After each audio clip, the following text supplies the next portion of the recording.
موسی به قوم خودش گفت که استعینوا بالله واصبروا.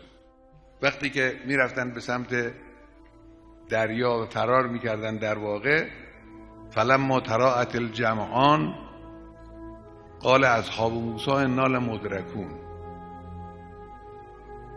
وقتی که داشتن میرفتن از دور مجموعه فرعونی هم دیده شدن که دارن میان. اصحاب موسی گفت انا لمدرکون، ما هیچی گیر افتادیم. قال کلا، حضرت فرمود، حضرت موسی فرمود ابدا کلا.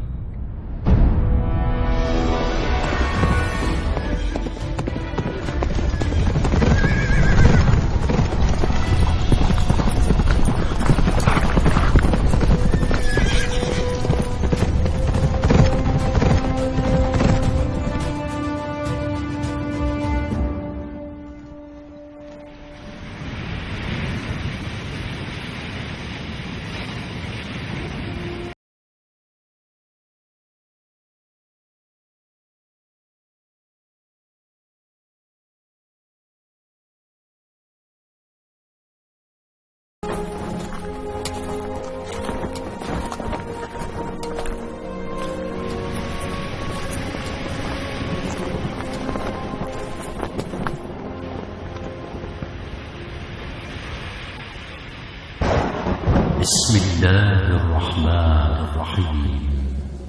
فأوحينا إلى موسى أن اضرب بعصاك البحر فانفلق فكان كل فرق كالطود العظيم.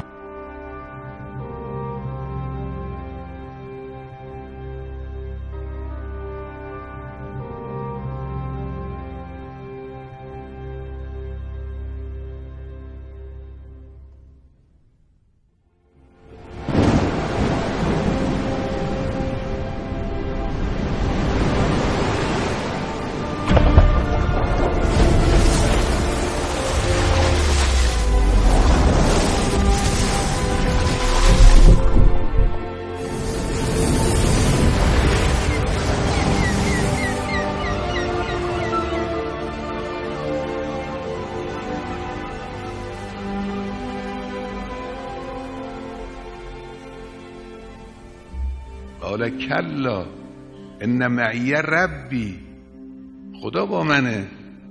سیهدین، او هدایت میکنه، میگه چه کار کنیم، کجا بریم.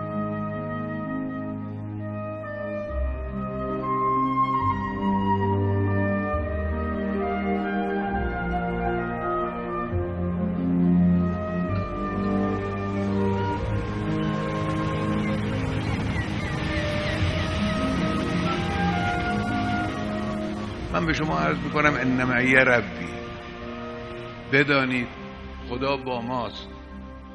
ما اگر خودمون رو حفظ کنیم، انگیزمون رو حفظ کنیم، ایمانمون رو حفظ کنیم، عزم راسخمون رو حفظ کنیم، عقلمون رو به کار بیاندازیم، تدبیر درست بکنیم، ما بر تمام این ترفندهایی که دشمنان از جبهه‌های مختلف و از جهت‌های مختلف به کار میبرند و حملاتی که میکنن که بعضی خیال میکنن ما محاصره شدیم، بر همه اینا فائق خواهیم شد و همه رو انشاءالله به خاک خواهیم نشاند.